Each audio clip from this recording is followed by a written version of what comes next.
1 kilo प्याज और आधी किलो गोभी दे दीजिए। ये लीजिए बहन जी, 80 रुपए हुए। क्या 80 रुपए? 2 सब्जियों के 80 रुपए भला कैसे हुए? अब सरकार ने 2 सब्जियों के दाम इतने बढ़ा दिए हैं तो हम बेचारे क्या करेंगे। पांचों बहुएं जिस भी ठेले वाले के पास जाती तो वहां उन्हें उतनी ही महंगी सब्जियां मिलती, जिसके चलते बिना सब्जी लिए ही वो सब घर लौट रही होती हैं। अगर सब्जियों के दाम यूं ही बढ़ते रहे तो हम लोग खाएंगे क्या? हर रोज दाल चावल खाकर तो गुजारा नहीं हो सकता ना हमारा। मैं सोच रही थी कि क्यों ना हम अपने आंगन में सब्जियों की खेती करें। दीपा, सब्जियों की खेती का काम इतना भी आसान नहीं होता है, पता है ना उसमें कितना वक्त लगता है।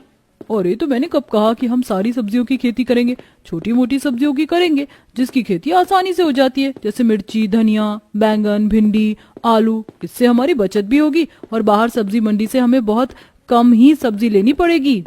दीपा का ये आइडिया बाकी की चारों बहुओं को काफी पसंद आता है, जिसके बाद अब वो पैसे मिलाकर थोड़े बहुत सब्जियों के बीज लेकर आती हैं और उन्हें अपने आंगन में अच्छे से बो देती हैं। और कुछ हफ्तों में अब उनके आंगन में ही तरह तरह की सब्जियां उगने लगती हैं।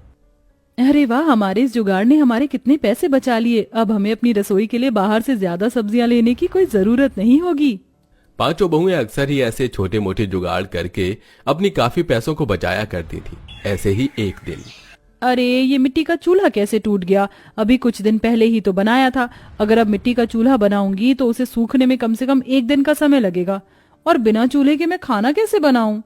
चूल्हा टूट जाने की वजह से सभी बहुएं खाना कैसे बनाएं, इस बात को लेकर परेशान हो रही होती हैं कि तभी उन पांचों जुगाड़ू बहुओं में से कोमल चूल्हे में से बची हुई लकड़ियां निकालती है और अपने आंगन से कुछ लकड़ियां ले आती है, जिन्हें वो ईंट के घेरे में रखकर अच्छे से बांधकर जलाने लगती है।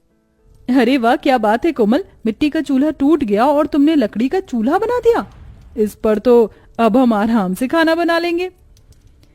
देखा मेरा कमाल, अब हमारे पास 2-2 चूल्हे होंगे, एक लकड़ी का और एक ये मिट्टी का। अरे पांचों जुगाड़ू बहुएं आराम से उस लकड़ी के चूल्हे पर खाना बनाती हैं। अक्सर जुगाड़ करने के साथ साथ एक दूसरे के काम में भी काफी मदद किया करती थी। जैसे अगर मधु सब्जी काटती तो कोमल आटा गूंथती, वहीं आंचल सब्जी बनाती और महक चावल बनाती।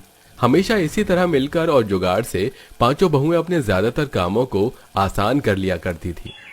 आप लोग ऐसे क्यों जा रहे हैं? मत जाइए ना, आप लोगों के बिना हम काफी अकेली हो जाएंगी। आप लोग यहाँ कर तो रहे हैं काम, कम पैसों में भी हमारा ठीक ठाक गुजारा चल रहा है। हम किसी भी दिन भूखे नहीं सोते हैं, वो क्या कम है?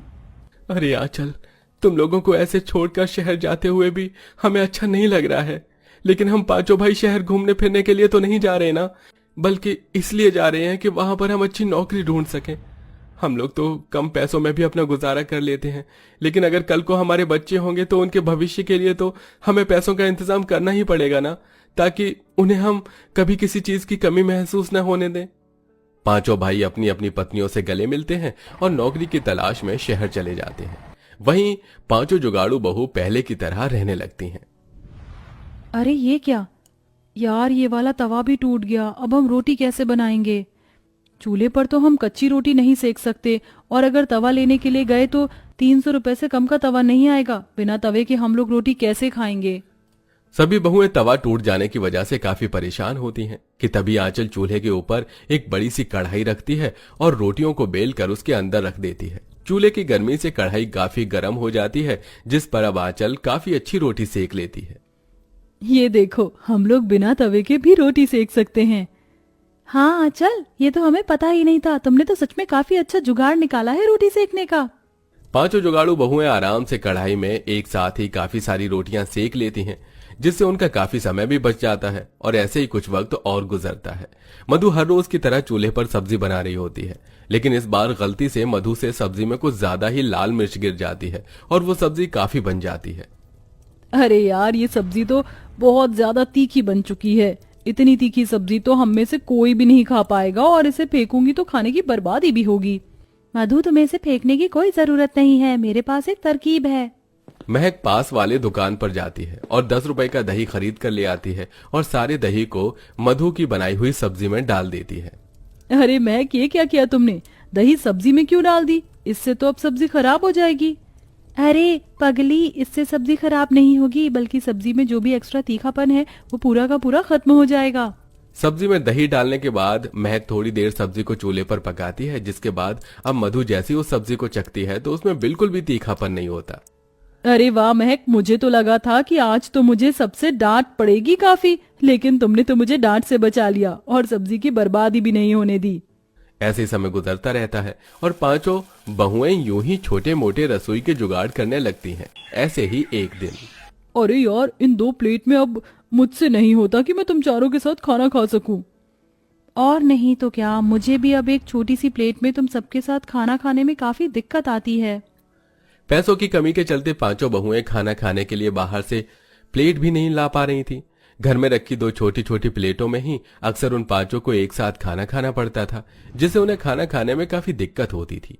ऐसे ही एक दिन मधु छोटी प्लेट में एक साथ खाना खाने की वजह से परेशान हो जाती है और उठकर आंगन में आकर बैठ जाती है। तभी आंगन में लगे एक बड़े से केले के पेड़ पर मधु की नजर जाती है। उस केले के पेड़ पर लगे बड़े बड़े केले के पत्तों को देखकर मधु को काफी अच्छा आइडिया आता है। अरे वाह, ये चीज मैंने पहले क्यों नहीं सोची। मधु लकड़ी की सीढ़ी की मदद से केले के पेड़ पर चढ़ती है और वहां से कुछ केले के पत्ते तोड़ लेती है, जिन्हें वो लाकर अच्छे से पानी में धोती है। और अब पांचों बहुएं अलग अलग केले के पत्तों पर खाना खाती हैं। अरे वाह मधु, तुम्हारे इस जुगाड़ ने तो हमारे खाना खाने की सारी परेशानी को खत्म कर दिया। अब हम लोग आराम से खाना खा सकते हैं और बाद में इस केले के पत्ते को हम जमीन में गाड़ भी देंगे, जिससे ये केले के पत्ते हमारे खाद बनाने के काम आ सकते हैं। समय बीतने के साथ साथ अब पांचों बहुओं के जुगाड़ भी दिन पर दिन बढ़ने लगते हैं। इस बारिश को भी अभी होना था। 1 हफ्ते से कोशिश कर रहे हैं कि गेहूं को पिसवा लाएं, लेकिन जब भी बाहर जाओ तब ये बारिश शुरू हो जाती है। हमारे पास भी आटा पीसने की मशीन या चक्की होती तो हम लोग बिना किसी परेशानी के घर में ही आटा पीस लेते। अगर हम चाहें तो हम लोग हाथ वाली चक्की घर में बना सकते हैं। चक्की तो ज्यादातर सीमेंट या पत्थरों की होती है। हम लोग सीमेंट की मदद से आराम से चक्की को बना सकते हैं। जैसे ही हल्की सी बारिश कम होती है तो महक जाकर दुकान से थोड़ा सा सीमेंट खरीद लाती है और उसमें पानी डालकर उसका घोल बनाकर उसे सूखने देती है। ऐसे ही वो 2 बार करती है और अब एक मोटे लकड़ी की मदद से वो 2 सीमेंट को हिस्सों को जोड़कर उन लकड़ी उनके बीच में लगा देती है। अब उनके अच्छे से सूखने के बाद जैसे ही उसमें गेहूं डालकर उसे सीमेंट की चक्की को लकड़ी की मदद से घुमाने लगती है तो बिना किसी परेशानी किए आराम से आटा पिसने लगता है। एक बात तो कहनी पड़ेगी, आज तक हम लोगों ने जितने भी जुगाड़ किए हैं उन जुगाड़ में से ये सबसे बेस्ट जुगाड़ था। पांचों बहुएं अब बारी बारी कर उस जुगाड़ से बनाई हुई चक्की में आटा पीसने लगती हैं। वहीं ये बात अब वहां आसपास के पड़ोस में भी फैला देती हैं, जिसमें कई सारे लोग अब दुकान पर आटा पिसवाने के बजाय उनके पास आटा पिसवाने के लिए आते हैं। उन्होंने अपने आंगन में जो सब्जियां उगाई थी अब वो उन्हें भी बेचने लगती हैं और अब उनका ये जुगाड़ उनकी कमाई का जरिया भी बन जाता है। साथ ही मुझे लगा नहीं था कि हम हफ्ते भर में इन जुगाड़ों से इतनी अच्छी कमाई भी कर लेंगे। अब तो बस हमारे पति के आने का इंतजार है।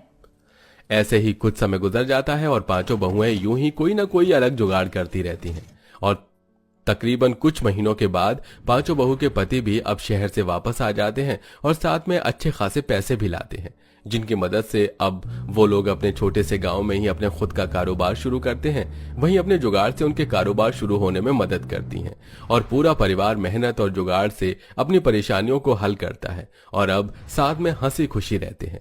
आपके घर में किस चीज पर खाना बनता है, गैस या चूल्हे पर? कमेंट करके जरूर बताइएगा।